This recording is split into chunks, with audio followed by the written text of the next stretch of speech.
AP బీజేపీలో అసమ్మతి సెగలు కొనసాగుతున్నాయి. పాత కొత్త నేతల మధ్య సఖ్యత కుదరడం లేదు. ఇవాళ జరుగుతున్న పదాధికారుల సమావేశానికి ముగ్గురు ముఖ్య నాయకులు హాజరు కాలేదు. ఒకరు పార్టీ రాష్ట్ర మాజీ అధ్యక్షుడు సోమవీర్రాజు కాగా విశాఖ ఎంపీ టికెట్ ఆశించి భంగపడిన జీవీఎల్ మరొకరు. ఇక విష్ణువర్ధన్ రెడ్డి కూడా ఈ సమావేశానికి గైర్హాజరయ్యారు.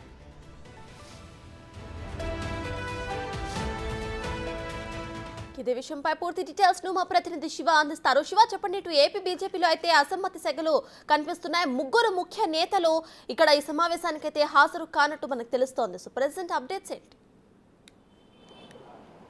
సత్తాజ్ మొత్తం మీద చూసుకుంటే ఆంధ్రప్రదేశ్ బీజేపీలో అసమ్మతి సెగలు కక్కిపోతున్న పరిస్థితి కనిపిస్తూ ఉంది. ముఖ్యంగా చూసుకుంటే భారతీయ జనతా పార్టీకి సంబంధించి కూడా ఇటీవల కాలంలో వివిధ పార్టీల నుంచి భారతీయ జనతా పార్టీలో చాలామంది నేతలు బీజేపీలో చేరడం జరిగింది. టీడీపీ నుంచి కానీ, కాంగ్రెస్ నుంచి కానీ, వైసీపీ నుంచి కానీ ఇట్లా రకరకాల నేతలు బీజేపీలో చేరారు. తాజాగా ప్రకటించిన 6 పార్లమెంటు స్థానాలకు సంబంధించి కూడా మొత్తం స్థానాలకు సంబంధించి కూడా ఏదైతే నరసాపురానికి సంబంధించిన శ్రీనివాస వర్మ సంబంధించి తప్ప మిగిలిన 5గురు కూడా వివిధ పార్టీల నుంచి వచ్చిన వారే. తిరుపతి వరప్రసాద్ కానీ, రాజంపేట కిరణ్ కుమార్ రెడ్డి కానీ, అనకాపల్లి సీఎం రమేష్ కానీ, రాజమండ్రికి సంబంధించిన పురంధేశ్వరి కానీ, అలాగే ఏదైతే తిరుపతికి సంబంధించిన ఈ 5గురు కూడా కొత్త వ్యక్తులు. ఏదైతే నరసాపురానికి సంబంధించిన ఒక వ్యక్తి మాత్రమే మొదటి నుంచి బీజేపీలో ఉన్నారు. ఆయన గతంలో కూడా నరసాపురం ఎంపీగా పోటీ చేసి ఓటమి చెందారు. సో తాజాగా బీజేపీకి సంబంధించిన కీలకమైన నేతలు రాష్ట్ర మాజీ అధ్యక్షుడు సోమవీర్రాజు ఆయన రాజమండ్రి టికెట్ని ఆశించారు. అధిష్టానం నుంచి సానుకూలమైన స్పందన రాలేదు.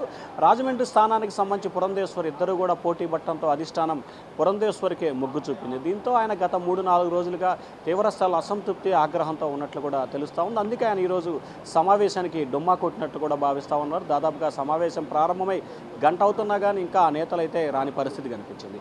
ఇక రాజ్యసభ సభ్యుడు MP GVL Narasimha Rao Visakhapatnam MP టికెట్ని ఆశించారు. అయితే ఆ విశాఖపట్నం ఎంపీకి సంబంధించి గతంలోనే టీడీపీ ఎంపీ అభ్యర్థుల జాబితా ప్రకటించింది. ఆ జాబితాలోనే విశాఖపట్నానికి సంబంధించి భరత్ను ప్రకటిస్తూ టీడీపీ అధిష్టానం జాబితా ప్రకటించింది. పొత్తులో భాగంగా విశాఖపట్నం సీటు తాను ఆశిస్తున్నాను, కానీ తనకు రాలేదు.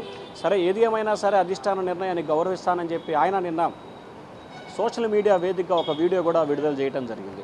వాస్తవానికి ఆయన విశాఖపట్నానికి సంబంధించి టికెట్ అడుగుతున్నానని చెప్పి గత కొంతకాలంగా ప్రచారం జరిగినప్పటికీ కానీ విశాఖపట్నానికి సంబంధించి బీజేపీకి 6 పార్లమెంటు స్థానాలు కావడంతో ఇక్కడే కుదించుకున్న పరిస్థితి కనిపించింది. ఈ నేపథ్యంలో ఆయన కూడా ఈరోజు సమావేశానికి డుమ్మా కొట్టారు. మరొక వ్యక్తి బీజేపీ రాష్ట్ర ఉపాధ్యక్షుడికి సంబంధించి విష్ణువర్ధన్ రెడ్డి. ఈయన అనంతపురం జిల్లాకు సంబంధించి కదిరి అసెంబ్లీ స్థానాన్ని ఆశించారు. ఆయన సొంత నియోజకవర్గం కూడా కదిరి కావడంతో ఆ నియోజకవర్గం అసెంబ్లీ స్థానాన్ని నుంచి తనకి టికెట్ కేటాయించాలని చెప్పి ఆయన బీజేపీ పెద్దల్ని గత కొంతకాలంగా కూడా కోరుతూ ఉన్న పరిస్థితి. కానీ తాజాగా తెలుగుదేశం పార్టీ ఇచ్చిన 3 జాబితాల్లో కూడా కదిరి అసెంబ్లీ స్థానానికి సంబంధించి అభ్యర్థిని కూడా ప్రకటించారు. సో ఈ నేపథ్యంలో ఈ ముగ్గురు ఏదైతే టికెట్ ఆశిస్తున్నారో రాజమండ్రి బీజేపీకి కేటాయించారు, కానీ అభ్యర్థి పురంధేశ్వరి అయ్యారు. విశాఖపట్నానికి సంబంధించి ఎంపీ అభ్యర్థి భరత్కు వచ్చింది. కదిరికి సంబంధించి మరొక టీడీపీ కూటమికి సంబంధించిన వ్యక్తి రావడం. సో ఈ 3 వీటికి సంబంధించిన ముగ్గురు కీలకమైన వ్యక్తులు. ఒకరు ఉత్తరాంధ్రకి సంబంధించిన ఎంపీ రాజ్యసభ సభ్యుడు కావటం, గత 4 సంవత్సరాల కాలంగా ఆయన విశాఖపట్నం కేంద్రంగానే అభివృద్ధి సంక్షేమ కార్యక్రమాలు, ఎంపీ నిధులు, కేంద్ర నిధులతో విశాఖపట్నానికి అభివృద్ధి చేసే ప్రయత్నం చేశారు. రెండో వ్యక్తి బీజేపీ రాష్ట్ర మాజీ అధ్యక్షుడు సోమవీర్రాజు, ప్రస్తుతం ఆయన బీజేపీ కేంద్ర కమిటీ సభ్యుడిగా కూడా ఉన్నారు. ఆయన కూడా టికెట్ రాని పరిస్థితి కనిపిస్తూ ఉంది. రేపు త్వరలో ప్రకటించబోయే దాంట్లో సంబంధించి అసెంబ్లీ అభ్యర్థిగా ఆయనకి ఏదైతే ఒక స్థానం ఇవ్వాలని చెప్పి భావిస్తూ ఉన్నారు. అనపర్తి అసెంబ్లీ స్థానం నుంచి కానీ, కైకలూరు అసెంబ్లీ స్థానం నుంచి కానీ ఆయన పోటీ చేయాలని చెప్పి బీజేపీ పెద్దలైతే సూచన చేశారు. మరొక వైపు అనపర్తి ఇప్పటికే తెలుగుదేశం పార్టీ నల్లిమల్లి రామకృష్ణారెడ్డిని ప్రకటన చేసింది.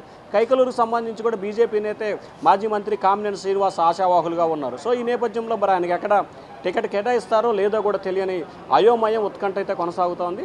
సో ఓవరాల్గా చూసుకుంటే భారతీయ జనతా పార్టీలో కూడా అసమ్మతి సెగలు, క్రమశిక్షణకు మారుపేరైన భారతీయ జనతా పార్టీలో కూడా అసమ్మతి సెగలైతే పెళ్లిబిక్కిన పరిస్థితి కనిపిస్తూ ఉంది. సత్తా. Right, thank you Shiva.